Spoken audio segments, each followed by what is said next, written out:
Good afternoon. Rajesh institute YouTube channel पर आप लोगों का स्वागत है। मैं राजेश आप लोगों को आज कुछ मैथ्स के क्वेश्चंस के विषय में बतलाऊंगा। पिछले 30 वर्षों से अधिक समय हो गया है मुझे एसएससी, बैंकिंग या जितना भी अन्य प्रतियोगी परीक्षा है उन सब की तैयारी कराते हुए बच्चों का।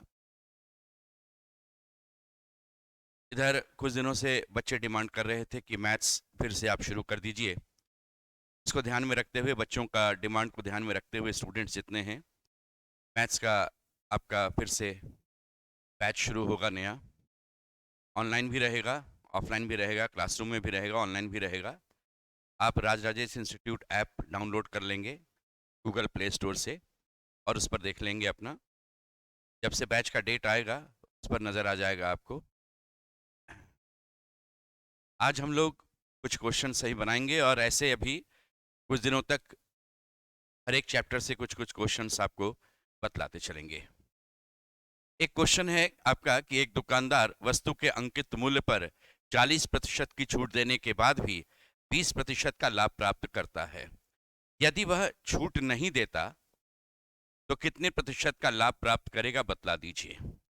इस तरह के क्वेश्चन में क्या होता है, सॉल्व जब आप करते हैं तो एक ये आप लीजिएगा कॉस्ट प्राइस। ये आपका कॉस्ट प्राइस होगा, क्रय मूल्य जो कहलाता है। इस पर आप कुछ पैसा सोचिएगा कि इतना परसेंट का मुझे लाभ चाहिए, ये प्रतिशत लाभ लेते हुए, और ये रहता है अंकित मूल्य जिसको मार्क्ड प्राइस कहते हैं। उसके बाद अभी जैसा क्वेश्चन में कहा गया कि हम इस पर कुछ छूट देंगे और छूट देने के बाद यहाँ पर बेचेंगे, तो ये जो बेचेंगे ये कहलाएगा सेलिंग प्राइस या विक्रय मूल्य कहलाता है। तो इस केस में कहा गया कि एक दुकानदार वस्तु के अंकित मूल्य पर इस पर वह 40% की छूट देता है। 40% की छूट देने के बाद भी वह 20% लाभ कमाता है। यानी यहां से अभी भी वो लाभ जो है इस जगह पर आएगा, वो 20% का लाभ कमाता है। इस तरह के क्वेश्चन को सॉल्व करना आपको है तो क्या कीजिए, यहां पर हमेशा 100 मानकर चलिए। 100x है, यूनिट है, चलो 100 मानकर चलेंगे। वह 20% का लाभ कमा लेता है, यानी 100 में 120 ले आता है, तभी वह 20% का लाभ कहलाएगा। ये यहाँ के मूल्य का 40% छूट देने के बाद, इसका मतलब यहाँ के चीज का वो 60% है। 60% का अर्थ हुआ 3/5। तो 3 यूनिट बराबर 120 है, 1 यूनिट बराबर 40 होगा, तो 5 यूनिट बराबर ये 200 होगा। यानी उसका अंकित मूल्य जो था वह 200 था। अब बोले 100 का 200 आएगा, इसका मतलब वह 100 इसमें और लाभ कमाता। तो 100 में 100 लाभ कमाने का मतलब हो गया 100%, 100% का।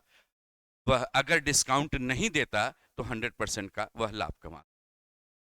तो इस तरह का कोई भी क्वेश्चन जो आपका डिस्काउंट का या सक्सेसिव डिस्काउंट का होता है या प्रॉफिट लॉस का होता है, हम लोग इस कॉन्सेप्ट से बना लेते हैं आसानी से।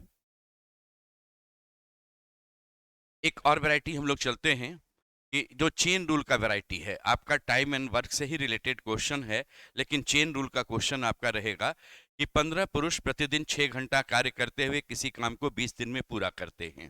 तो इस केस में क्या करेंगे, एक तरफ इक्वेशन में लिखेंगे ये 15 पुरुष है, 15 मेन है, 20 दिनों में काम पूरा करते हैं और वो 6 घंटा प्रतिदिन काम करते हैं। तो एक दिन में अगर 6 घंटा रहा और 20 दिन लेते हैं, ये दिन हो गया, तो ये टोटल समय कितना लगा। इसमें एक चीज हमेशा ध्यान रखिएगा कि लोग की जो कार्य क्षमता होती है, उनका एक दिन में कितना काम करता है या 1 घंटा में कितना काम करता है, उसको एक यूनिट मानकर जरूर चलिएगा। जैसे अभी हम इसे 1 मानकर चलेंगे, ये 1 मान करके चलेंगे, ये कितना काम करता है ना, ये उसकी एफिशिएंसी होगी, ये उसकी कार्य क्षमता क्षमता होगी। ये चीज ध्यान दीजिएगा।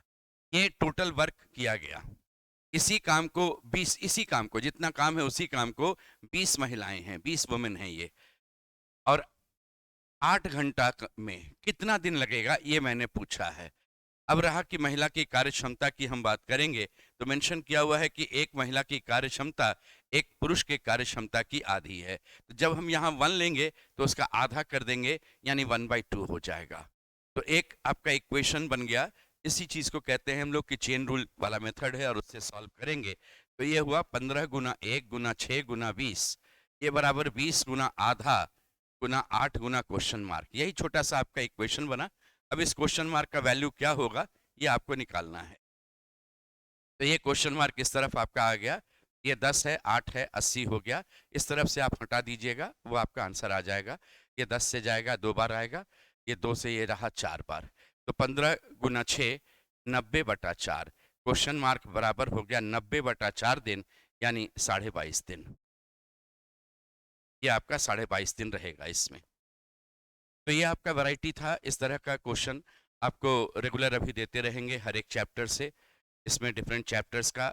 और कोशिश करेंगे कि हम लोग जो मैथ्स का पोर्शन कवर करें उसमें आपको फॉर्मूला याद नहीं करने के लिए कहा जाए, जिससे आप कोई भी क्वेश्चन, चाहे वो सिंपल इंटरेस्ट हो, कंपाउंड इंटरेस्ट हो, 3 साल 4 साल का डिफरेंट रेट ऑफ इंटरेस्ट के साथ कंपाउंड इंटरेस्ट निकालने की बात करें, फॉर्मूला न यूज़ करते हुए कैसे क्वेश्चंस को सॉल्व किया जाएगा, वो चीज़ ध्यान में रख करके आपको बतलाते चलेंगे, जिससे आसानी से नॉन मैथमेटिकल स्टूडेंट्स भी रहेंगे, वो उस क्वेश्चंस को आसानी से सॉल्व करेंगे।